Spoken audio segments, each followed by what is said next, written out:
G'day cheeky dogs, my name's Margie and I'm an Australian currently living in America. And today I'm going to be talking to you guys about Bluey's big play and spoilers with it. There's not like a lot of really big spoilers story-wise except for the Brandy stuff, but in terms of the play though, I think there's a lot of really cool new things or ways that they've done things with the play, and I'm going to talk about all of them in here. So if you'd like to know what's going on in Bluey's big play, this is the video for you. And perhaps if you're a parent as well, this might also be the video for you so that you know what's coming up so that you do not leave the play early. Do not do it. I saw some people leaving and I'm so sad because they missed out on what was happening at the end. So if you want to know what happens at the end and why you should stay, this is also the video for you. So let's break it down. I'm going to talk about how interactive it was, the new games that we saw, Brandy, of course, we're going to be talking about the lines, the actors, and the music, and just my overall thoughts as well about Bluey's big play. Also, if you love Bluey as much as I do, don't forget to hit that like button down below, as well as that subscribe button and bell for notifications so you know when any other Bluey videos come out. So let's start off with the interactive experience with the show. So there's kind of 5 different interactions that could happen, 6 technically with the show. So the first one is when they want you to shout out, make loads and loads of noise to try and distract Bandit, which my kids had so much fun doing. They were screaming and shouting, and that was really, really cool. Another one though is when we help Bandit instead, where you have to shout out where the phone has been hidden on stage. So you want to make sure that you watch properly to see where they hide it so you can yell out the right thing and try and help him. We do have 2 kind of dance parties. One is Chattermax, which I'm so glad that they had Chattermax in there. Can you find Chattermax actually in the background of my video? So there was a little kind of techno dance party for that part, and then there was another one where they taught you a dance and everyone in the crowd had to copy that dance, which kind of reminded me a little bit of the Wiggles, and I loved it. My son had so much fun once he realized what was happening. And then of course at the end, do not leave early, they do game with the audience of Keepy Uppy. They throw these massive balloons into the audience. It's super fun. Everyone throws them around.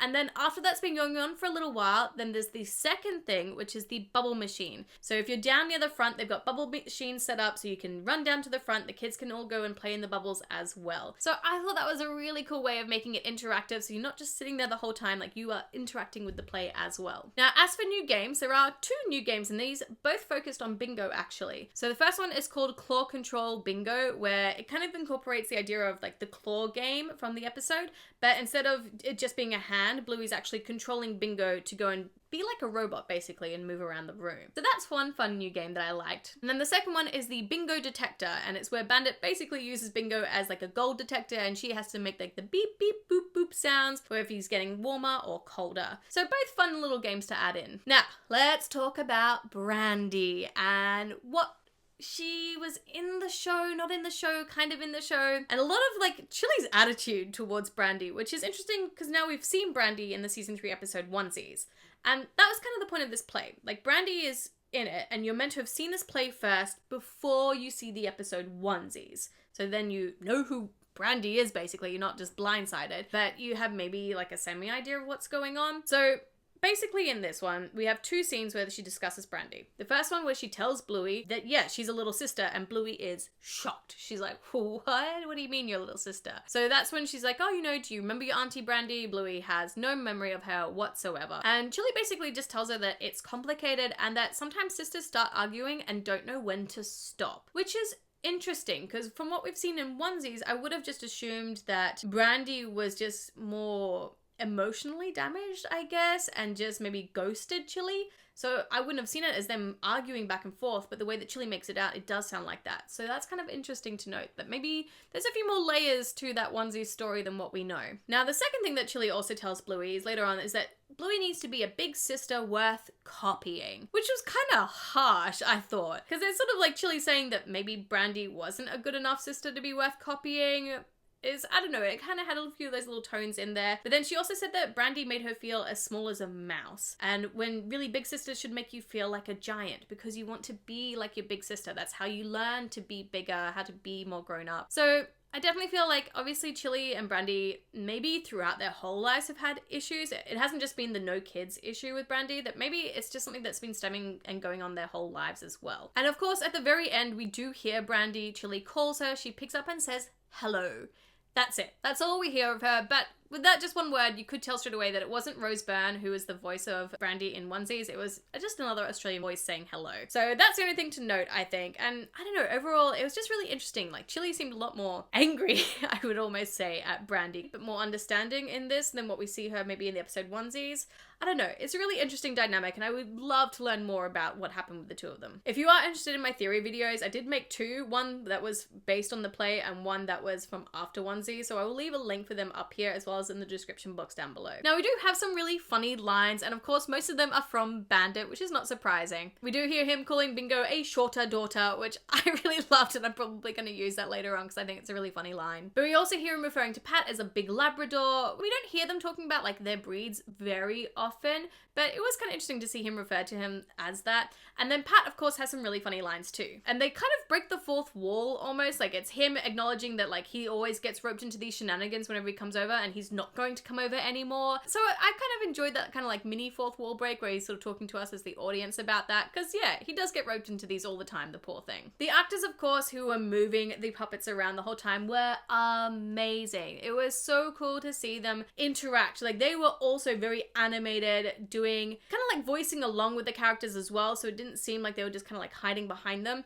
And it was really interesting that they're all dressed in green rather than like that sort of traditional black, so they stand out but they don't, because the boards in the background are like, there's some highlighted in green too, so they're kind of like camouflaged really. But it is also really cool because the part of the stage is on like a slope, so you can see some of them like sneaking behind the stage, and then they get up and they slide down on this slope to like slide in to help with the characters moving and dancing, and it's so smooth and such a cool transition. They all have like knee pads on, so that, I don't know, when I first saw that I kind of laughed out loud because that was such a really cool thing to add in. The music, of course, is amazing. The very start of the play is just this beautiful sound of Queensland. It's the birds in the background, it's the bin chickens doing some funny little dances which made everyone laugh, and it was just really beautiful. We have a lot of like the traditional songs from a lot of the games, some of the classical music as well, like Magic Xylophone, but they did add in like a few new little tunes in there as well, kind of mixed or mashed in with those old ones. The merchandise as well, I kind of want to make a note of.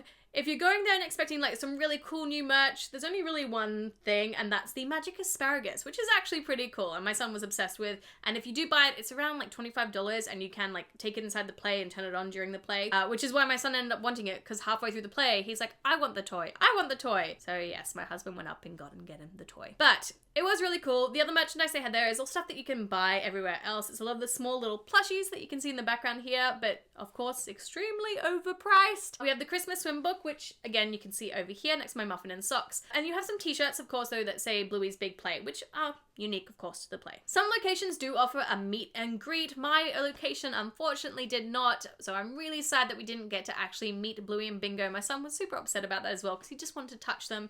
But they did have like these big photo opportunities up where you can go and like take your photo standing next to like the backdrop of them in their backyard. So that was really cool. Overall for me, the show was definitely a 10 out of 10. I really enjoyed it. The dialogue was a little bit slower and more towards kids than the episodes are, and I can understand why. It's a live production, you want the kids to be able to follow along, and it's, you know, everyone's spread out a lot more, so it is slightly more childlike, but they are, of course, the conversations about Brandy and a few more like adult kind of like conversations, they kind of flow a bit better. So just be prepared that it doesn't flow exactly like an episode, it flows like a live performance. So if you cheeky dogs have gone to see the show, let me know in that comment section down below what was your favorite part of that show, and if you haven't seen it yet, do you want to go as well? It's touring all around America, and then hopefully it will eventually be touring over through Europe and the UK as well. I don't see why not, because Bluey's just as popular over there as it is in the States and in Australia. But until my next video, cheeky dogs, I have picked you out a few other videos that maybe you would like to watch, and I will see you all in another video. Mwah!